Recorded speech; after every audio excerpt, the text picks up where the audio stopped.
Oui, bonjour à tous. Je me présente Julien Dang, je suis néphrologue en Ambroise Paré et j'ai le plaisir d'animer cette session sur le pronostic rénal de l'amylose AL. Donc, on a l'honneur d'avoir Dr Estelle Desportes, qui est néphrologue à Poitiers, un grand centre expert en amylose AL, qui va nous parler des nouveaux critères de réponse rénale dans les essais thérapeutiques au cours de l'amylose AL. Estelle, tu laisses la parole. Bonjour, merci de m'avoir invité à présenter une biblio sur rein et amylose. Bon, je sais que c'est surtout un public de cardiologues et de TTR, mais étant donné que notre topic c'est plutôt l'AL, je vous propose donc les critères rénaux qu'on peut essayer de définir pour faire des études cliniques dans l'amylose AL notamment. Donc l'amylose AL en 2 secondes. Peut-être que tu peux Euh, partager l'écran, je pense que ce n'est pas encore partagé. Ah, il n'est pas partagé, pardon. Je recommence alors. Et n'hésitez pas dans le public à poser vos questions là tout de suite sur le chat. Je vois très bien, c'est parfait. C'est bon. C'est bon? Ouais, il faut se mettre en plein écran. Oui, voilà. Donc, Parfait. je recommence en partageant l'écran. Donc, les critères rénaux de réponse ou même d'atteinte d'organes qu'on peut essayer de définir pour élaborer au mieux des protocoles de recherche clinique dans l'amylose AL. Un très très bref rappel sur l'amylose AL. Ce qui se dépose, c'est un composant monoclonal, la chaîne légère en général, parfois la chaîne lourde, secondaire à une hémopathie en général de faible masse, hémopathie monoclonale de signification clinique, Waldenström LLC. Et ce composant, comme dans les autres amyloses, perturbe la fonction et la structure des organes. Les atteintes cardiaques et rénales sont les complications viscérales les plus fréquentes et il y a une hétérogénéité importante des présentations cliniques et un risque de défaillance d'organes qu'il faut essayer de définir. L'atteinte rénale, c'est 60 à 70% des patients, elle est souvent précoce. Au fil des années, pour traiter l'amylose AL, nous sont des traitements hématologiques et il y a eu une amélioration drastique du pronostic. On est passé de 18 mois de survie avec melphalan-prednisone à 4 ans et demi sur l'autogreffe ou melphalan-dexaméthasone dans la fin des années 90, puis le Velcade est arrivé, puis le DARA. Donc les patients survivent mieux. On essaie maintenant d'avoir des nouveaux traitements combinés à la chimiothérapie pour éliminer les dépôts. Et toute cette nouvelle thérapeutique et ces nouveaux enjeux nous donnent la nécessité de définir des critères d'atteinte et de réponse et à la chimiothérapie et aux éventuels traitements combinés sur un organe précis. Donc, cette étude, elle a été publiée à partir du travail d'un groupe constitué d'un patient, deux statisticiens et un panel de spécialistes de l'amylose AL, issus de différents horizons, qu'ils soient académiques, industriels ou des agences de régulation comme la FDA.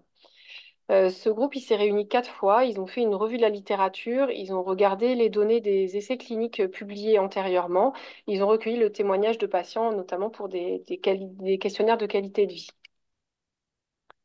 Et finalement, les marqueurs évalués, ça va être assez simple, plus simple que dans le cœur, où le marqueur, ça va être la survie rénale. Et donc, on va s'attacher à regarder la fonction rénale au diagnostic. Alors, ce qui a été proposé, c'est de regarder la créatinémie, le débit de filtration, soit en CKD-EPI, soit en MDRD, la cystatine C. Et puis, l'atteinte rénale, quand il n'y a pas forcément de retentissement sur la fonction, qui est évaluée par la protéinurie des 24 heures. Et puis, il y a d'autres tests qui ont été faits sur le ratio albumine sur créatinine urinaire ou protéines sur créatinine urinaire. Donc, vous verrez qu'on reviendra plus précisément sur ces 3 points-là. Donc, le CKD-EPI, la protéinurie des 24 heures et le ratio albumine sur créatinine.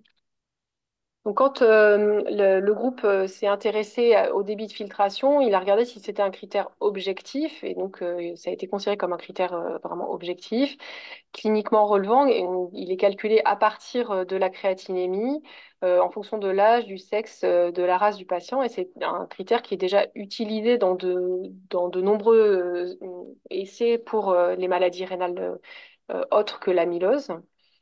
Ça permet de classifier l'insuffisance rénale en différents stades. Et puis, on peut avoir une progression de la maladie rénale sur 6 mois qui corrèle bien avec la nécessité, s'il y a une diminution du débit de filtration, la nécessité de passer en hémodialyse ou en épuration extra-rénale. Il a été mis en évidence dans 2 cohortes dont on va parler après, que 25% de décroissance du débit de filtration glomérulaire était prédictif de l'arrivée en insuffisance rénale stade 5. Les limites de cette clairance de la créatinine, ce sont les limites déjà connues parce que c'est pas, la créatinine n'est pas un marqueur idéal et toutes les formules sont basées sur le taux de créatinine, notamment chez les patients obèses ou sarcopéniques. En ce qui concerne la protéinurie, alors c'est là aussi un critère qui est objectif, qui est beaucoup utilisé dans les essais, que ce soit sur l'amylose ou sur les maladies rénales. Et donc, Palladini avait commencé à décrire une protéinurie à plus de 5 grammes par jour comme un facteur de risque. Puis Castritis a défini un autre ratio protéines sur créatinine, enfin protéinurie sur IGFR avec un ratio supérieur à 30 comme un facteur de risque et supérieur à 100 comme un haut facteur de risque de progression vers l'insuffisance rénale. Et récemment, Vacherin, lui, a mis en évidence un ratio albumine sur créatinine urinaire qui est supérieur à 3600 mg par gramme, qui serait équivalent à la protéinurie de plus de 5 grammes par jour décrite par Palladini.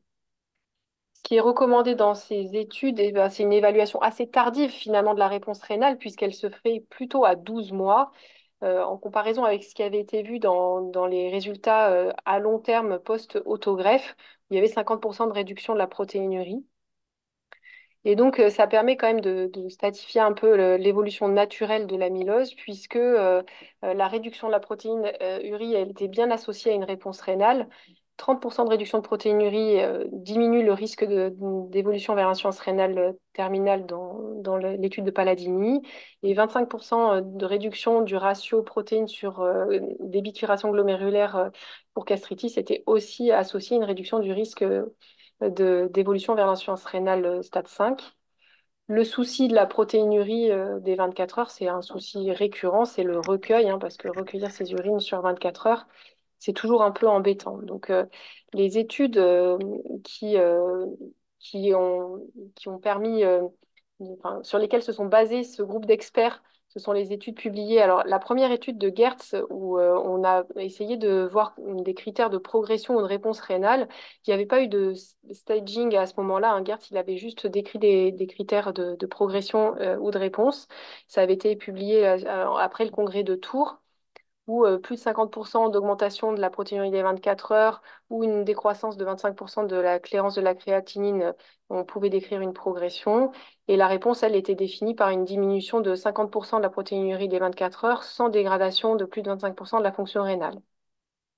Là, le groupe d'experts a plutôt regardé les deux études ensuite de 2014, Palladini qui a décrit un peu comme dans les stages maillot, les stades maillot pour l'atteinte cardiaque, a décrit trois stades avec protéinurie supérieure à 5 grammes par jour et débit de filtration glomérulaire inférieur à 50. Si on n'a aucun des deux critères, on est en stade 1. Si on a un des deux critères, on est en stade 2 et les deux critères en stade 3. Il décrit ensuite une progression s'il y a plus de 25% de décroissance du débit de filtration.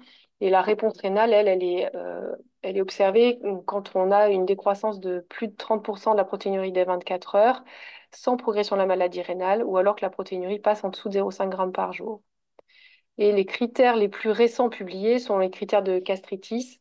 Donc, le ratio protéinurie de 24 heures sur débit de filtration glomérulaire qui est soit inférieur à 30, et là c'est le stade 1, entre 30 et 99 le stade 2, et à plus de 100, on est dans le stade 3. Donc là aussi, d'avoir fait un grade initial, on peut aussi déterminer une progression rénale. Donc quand il y a une augmentation de plus de 25% du ratio protéinurie des 24 heures sur débit de filtration, ou alors qu'il passe à plus de 100. Ou la réponse rénale à l'inverse, c'est quand il y a une diminution de plus de 25% de ce ratio, ou que le ratio initial qui était à plus de 100 passe à moins de 100. Et donc, les experts là, du groupe ont, donc ça c'est l'étude de Palladini, où on voit bien que les trois groupes sont bien stadés facilement et que quand on est en stade 1, on a peu de risque d'évoluer vers l'insuffisance rénale, en stade 2 un peu plus et en stade 3 c'est beaucoup plus important. Ici, c'est la publication de Gastritis, où là aussi, c'est gradé. L'insuffisance rénale, enfin, l'atteinte rénale stade 1 évolue peu vers l'insuffisance rénale stade 5. En stade 2, un peu plus, et en stade 3, encore beaucoup plus, où il y a aussi une bonne corrélation entre le stade et l'évolutivité. De même, la protéinurie des 24 heures, donc si enfin, le ratio protéines sur créatinine urinaire inférieur à 30, il n'y a quasiment pas d'évolution vers insuffisance rénale stade 5. Et puis, on stade en trois groupes. L'étude de Visram, là, qui voulait essayer de définir un critère sans passer par la protéinurie des 24 heures, qui est toujours un peu compliqué, donc à comparer le ratio albumine sur créatinine urinaire à la protéinurie des 24 heures pour stader l'atteinte rénale. Et vous voyez que les deux courbes sont très comparables. Donc, au vu de ces trois études, finalement, les marqueurs retenus par les experts de l'étude, ça va être le débit de filtration glomérulaire. Alors, plutôt en CKD-EPI, même si dans les études qui ont été citées, on ne sait pas toujours ce qui a été utilisé, notamment Palladini, on ne sait pas quelle formule de clairance de créatinine a été utilisée. Gastritis, il a utilisé le MDRD. Il semble quand même que le CKD-EPI serait un petit peu mieux parce que ça permet d'être un peu plus, de mieux évaluer pour les patients qui ont plus de 70 ans.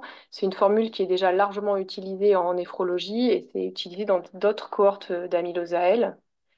La cystatine C, finalement, on trouve peu d'utilisation et le problème, c'est que l'accessibilité en routine est moindre et l'accessibilité à la créatinine et à sa clairance est tellement facile que ça va probablement pas être une évolutivité de choix. En ce qui concerne la protéinurie, ce qui est proposé, c'est de retenir une atteinte rénale quand la protéinurie elle est à plus de 1 gramme par jour et surtout une évaluabilité, c'est-à-dire que pour pouvoir évaluer la réponse rénale, il faut qu'au diagnostic, elle soit à plus de 1 gramme par jour. La protéinurie des 24 heures reste le gold standard hein, et c'est sur cette protéinurie qu'ont été développés la plupart des critères de réponse. Deux études récentes montrent que le ratio albumine sur créatinine peut être utilisé pour le pronostic et la réponse, notamment l'étude de Visram, en sachant que le ratio protéines sur créatinine urinaire qu'on utilise aussi largement en néphrologie semble un peu moins bon, avec notamment des variabilités dans la journée, avec un ratio protéines sur créatinine urinaire qui peut être assez faible le soir, le matin, et qui va être beaucoup plus important le soir. Donc c'est probablement pas ce qu'il faut retenir. Ce que proposent les experts, c'est quand même si la protéinurie, enfin, le ratio albumine sur créatinine urinaire ou le ratio protéine sur créatinine urinaire est assez faible, de faire au moins au diagnostic ou à l'entrée dans un protocole une vraie protéinurie des 24 heures pour avoir une bonne quantification. L'évaluation de la réponse au traitement sur la protéinurie, elle est proposée par contre seulement à 12 mois, donc assez tardivement. Ils ont, au cours de leur étude, ils ont aussi, j'ai oublié de vous en parler, comparé les modèles de Palladini et Gastritis sur leur cohorte de patients à eux, une cohorte de la Mayo de Désolé, 400 par je te coupe 2 secondes, il te reste une 30 secondes. D'accord, Désolé. bon, j'ai quasiment fini. Ils ont essayé enfin, de voir si les modèles de Palladini et Gastritis étaient efficaces sur leur cohorte de la Mayo. En pratique, à 3 mois, ça marche pas. Par contre, le stade initial donc qu'on voit ici, Palladini et Gastritis ici, et la réponse à M6, elles sont efficaces dans la cohorte américaine. Et ce qu'ils ont vu qui est assez surprenant, c'est que les deux modèles surestiment le risque d'insuffisance rénale chronique stade 5, mais avec a priori un peu plus d'évolution vers l'insuffisance rénale stade 5 en Europe qu'aux États-Unis, enfin en Amérique, et c'est pas bien compris pourquoi. Donc en conclusion, les recommandations pour le screening et les critères de réponse rénale, il faut faire un débit de filtration glomérulaire, plutôt en CKD-EPI, même si gastritis c'était en MDRD. La protéinurie, elle reflète bien les lésions glomérulaires. La protéinurie des 24 heures reste le gold standard à maintenir au diagnostic et à l'entrée.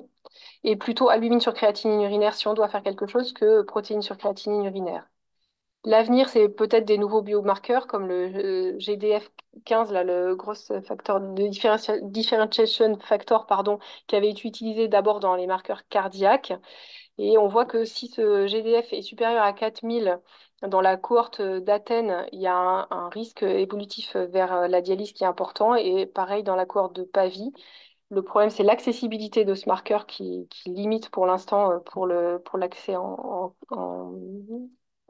par routine clinique et en routine dans les essais cliniques. Et enfin, peut-être l'imagerie avec du PET scanner qui permet et de regarder un peu les dépôts, la diffusion et l'intensité et la quantification des dépôts avec le peptide 5+14 qui a été proposé là par Martin et Hall dans Pharmaceutical 2023. C'est bon pour le temps? J'en ai fini. Tout juste. Merci beaucoup, c'était très clair, Estelle. J'avais beaucoup de questions, mais comme il ne reste pas beaucoup de temps, je vais laisser la priorité au public. Donc, on a une question pour toi de Jean-Michel qui disait qu'en gros, est-ce que chez les patients sarcopéniques, tu recommanderais de faire un DFG à la cystatine malgré tout? Sachant que quand même la cystatine dans les clones plasmocytaires, c'est quand même pas trop recommandé. Je vous laisse la parole. Non, c'est pas très recommandé dans les clones plasmocytaires, c'est pas très, enfin, probablement pas non en cystatine. Après, peut-être qu'il faut essayer de pouler les différents méthodes. L'idéal, ce serait de faire une clairance mesurée sur les urines de 24 heures. Et comme ça, on s'affranchit de la sarcopénie et regarder un petit peu quelle méthode va être la plus adéquate si le MDRD se rapproche le plus, parce que vous n'allez peut-être pas pouvoir faire ça pour le suivi, mais au moins au diagnostic et au suivi important, faire une mesure réelle avec la créatinurie des 24 heures. Très bien, merci beaucoup. On est tout juste tout pile, je pense. Merci beaucoup, Estelle. Merci.